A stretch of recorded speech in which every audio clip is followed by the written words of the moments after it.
mwiriwe canke mwaramusivanye naho herereye ni Akeje Media aho ari cyagiganiro cyanyu mukunda cyane cya African Fest umunyafrika ubwa mbere ni munezero kuri micro nyuma y'amakamera canke amajwi n'amasanamu atuma bashikira neza ni Boris akaba ari je munezero ngarutse kugira ngo tuyage ku makuru ariko aravuga uno munsi yatane ngaha nyene iwacu muri Afrika ni umwe mu bahungu ba Gaddafi yaraye yitavye Imana aho yishwe n'abantu bataramenyekana bamusanze mu rugo iwe mbega uyu muhungu yari muntu ki yarinde mbega ubuzima bwiwe bwa politike bwari bwifashe gute kuri se wiwe n'inyuma y'urufu rwa se wiwe mbega byagenze gute reka tugende inyuma y'ibihayanisho nyuma muri kiganiro turasubira tugaruke tuvuge ku buzima bwiwe tuvuge n'impamvu yishwe canke n'igituma yaragandaguwe uwo munsi uheze reka duho bari muhinga bw'ivyuma baduhe ibihayanisho hanyuma turagaruka bakunzi ba Akeje Media bakunzi b'ibintu bivyiza gusa bakunzi mukunda ibintu bitagaze uno munsi nabazanye ku kibanza kinini ndibaza murakibona iki kibanza abantu b'Imana kiri ku isoko ndabwiye ko Akeje Media igerageza ku promoting ibintu bizima ikagerageza kwerekana ibintu bizima niyo mpamvu nuno munsi nabazanye iki kibanza kiri ku isoko iki kibanza gikeneye amafaranga gikeneye umuntu acubakamo ariko amafaranga imbere yuko aboneka reka ndaguhe na adresse ya nyayo ni kuri Africaine mu Nyabugete ahantu harakayaga hameze neza si ahantu uzoryama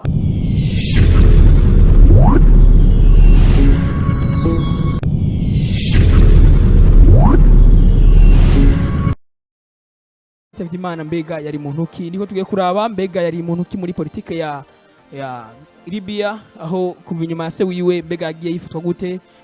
inyuma ya se inyuma yo kwitaba Imana kwa se wiwe yarigeze gufungwa kuva mu 2011 gushika mu 2017 aho yafunzwe ku mpamvu z'uko yo baragize uruhara mu yicwa ry'abantu bari mu myigaragambyo icyo gihe mbega uyu mugabo yari muntu ki rero nimwe mu bahungu bagira kabiri mu bana Gaddafi yari yaravyaye akaba ari yapfuye afite imyaka 53 aho uyu mugabo yafatwa nka nimero ya kabiri igihe se wiwe yari ku butegetsi yafatwa nka nimero ya kabiri mu bantu bari bakomeye muri Libya aho gushika no munsi abene gihugu nyuma kuva mu gasho bamufata nk'umuntu azogaruka agasubirira se wiwe mu bijanye no gutwara ko se wiwe yarakoreje ibikomeye muri Libya aho yari yabaye intwari nambere pana muri Libya gusa akaba intwari kuri Afrika yose mbere n'amahanga akabibona mbega se wiwe yari muntu ki yobaye gitwayemo gute se we yari intwari idasanzwe kuri Afrika na mbere ku banyafrika aho yoba yahowe bimwe mu bijanye n'iterambere Afrika yari yateguriye Afrika rero uyu muhungu wiwe yari umwe mu bantu bari bagombye kugaragaza ko bo kwitoreje gutwara iki gihugu ca Libya mugabo bikaba bitamukundiye canke bikaba atabishira mu ngiro cyane canke atabishira mu ingufu nyinshi mugabo abene gihugu bobo bamufata nk'umuntu yogaruka agasubiza ku murongo ibintu muri Libya mbega uyu mugabo wewe mu bujamwe bwa politike yari meze gute ugamuza bwa politike yari umuntu atashiramo ingufu nyinshi ahubwo yabigenamo buhoro buhoro bivanye nuko yarafise abansi benshi cyane cyane ko bari batwara uno munsi igihugu mbere akaba ari n'umuntu yafatiwe ibihano naoni bivanye n'ibintu byari byarabaye inyuma y'urufu rwiwe inyuma y'urufu rwa se wiwe canke mu manifestation yabaye kugira ngo baze gutera Libya abanyaburaya na Amerika mbega uyu mugabo n'umugabo yaba yamaze iki mu gihugu mu bijanye n'ubuzima bw'igihugu wewe nta kintu kirekire barakoze canke cyavuga ngo yarafise igiti runaka muga n'umugabo yavuga amajambo akaba n'amajambo ku bantu bamwumviriza bavuga ko ari Gaddafi yibereye aho na mbere akaba ari umuntu butwa ko yosigaranye igihugu igihe byo mukundiye ko niwe busubiza mu ngiro nk'ibyo se yari yarakoze muri Libya mbega uyu mugabo byagenze gute kugira ngo yicwe gute byagenze gute kugira ngo yicwe ejo hari abagabo bane baje mu rugi wiwe babanza kuzimya kamera z'umutekano aho bazimije kamera z'umutekano mu nyuma barinjira bamusanga aho yicaye mu busitani aho yari yicaye mu busitani mu rugi wiwe aho akaba ariho bamwishe maze bariruka ntibashoboye kumenyekana abantu gushika ubu tuvugana igipolisi ca leta ya Libya kirako kiraba neza kiraba ku mubiri wiwe barondera ibimenyetso byerekana ukuntu yishwe n'abamwishe kugira n'ivyo bakoresheje kugira ngo bamwice kugira ngo barabe ko amatohoza yokorwa kuri we n'urufu rwiwe mbega uyu mugabo kubera iki yishwe aho nose ko ari mvi ati kubera iki yishwe yoba yishwe no bari ku butegetsi cyangwa yoba yishwe bivanye n'amakosa barakoze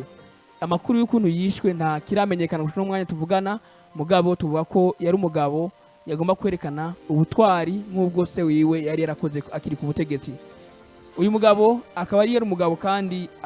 yarafise amajambo akunda kuvuga cyane cyane anegura leta y'icyo gihugu ku bijyanye n'ukuntu iyobora igihugu, kandi akaba ari umuntu akunda kunegura cyane ku byo otani yakoreye icyo gihugu, na mbere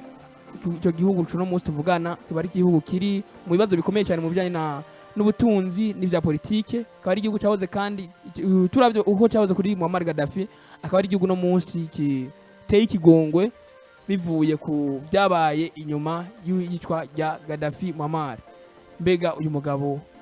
kuba yishwe bishobora kuzana ingaruka izihe mu gihugu? Bishobora gutuma bene gihugu bagumuka, bavuga ko bakagumuka na leta, na rya ari umuntu atavuga rumwe na leta, kandi akaba ari umuntu yarafise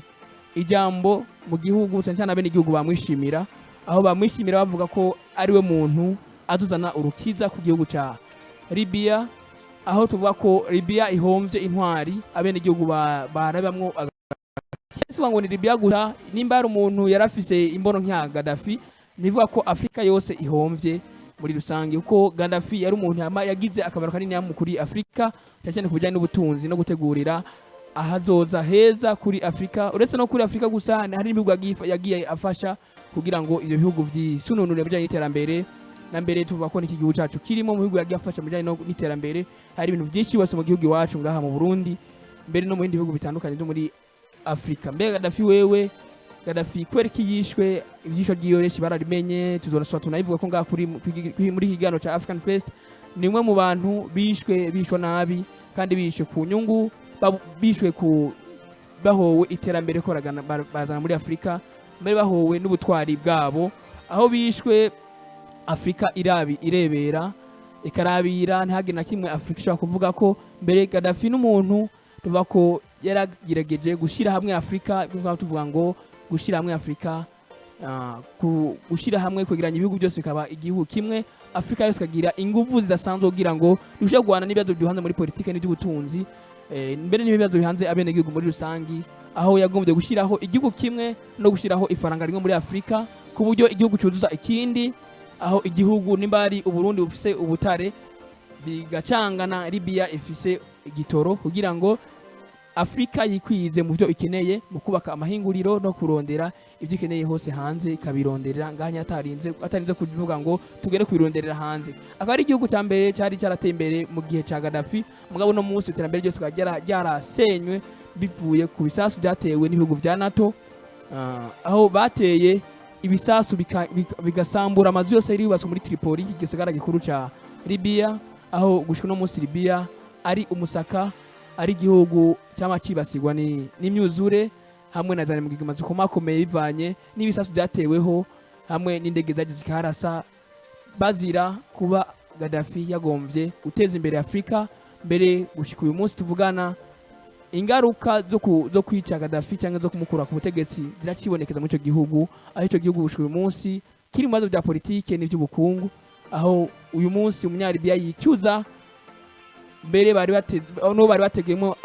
ubufasha, nawe yarayishwe gushika uyu munsi. Mbega icyo agiye ushaka kugira ingaruka izihe? Tuvuze ko ingaruka zishobora kuza ari nyinshi mbere ku ico gihugu, aho abanyagihugu bamwe batoronka umuco ku ico agiwe, bashobora kugumuka bakagubuka na leta bakagira manifestation. Mugabo ntabwo turacyarindiriye turabe inyishu za kuva mu gipolisi cya Libya kugira ngo tumenye ati mbega uwo muntu yicwe n'iki canke niki cyatumye uwo muntu yicwa. Tuvuga ko ikiganiro cya African Fest kivuga ku buzima bw'abanyafrika no ku cyane ku buzima bw'umunyafrika no ku bijyanye n'iterambere rya Afrika no gushyira hamwe kw'abanyafrika, aho intwari za Afrika zo ziragenda zicwa umwe nitumenye ikizo zirazica, mugabo Afrika janke bikunde ejo janke rya ejo idosubira igire abantu bayivugira imbere na mbere barondera iterambere rya Afrika yose muri rusange. Tuvuga ko igihano cya African Fest tuza kuvuga ko no munsi ku inkuru y'uwo mugabo yarayishwe canke yarayitavye Imana, tuvuga ko aruhuke amahoro, na rya yari umuntu abene gihugu bakwishimira. Tuvuga ko natwe tumwishimira nk'abanyafrika. Tuvuga ati igihano cya African Fest girengaho no munsi, tubwira ati gire subscribe cyangwa mugire comment kugira ngo muterere cyangwa mugire icyo mutereye muri kino kiganiro. Yari je munezero, kiganiro ni African Fest. Nyuma watumye amajwi n'amasanamu bibashikira imeze neza ni Bobo, murakoze cyane.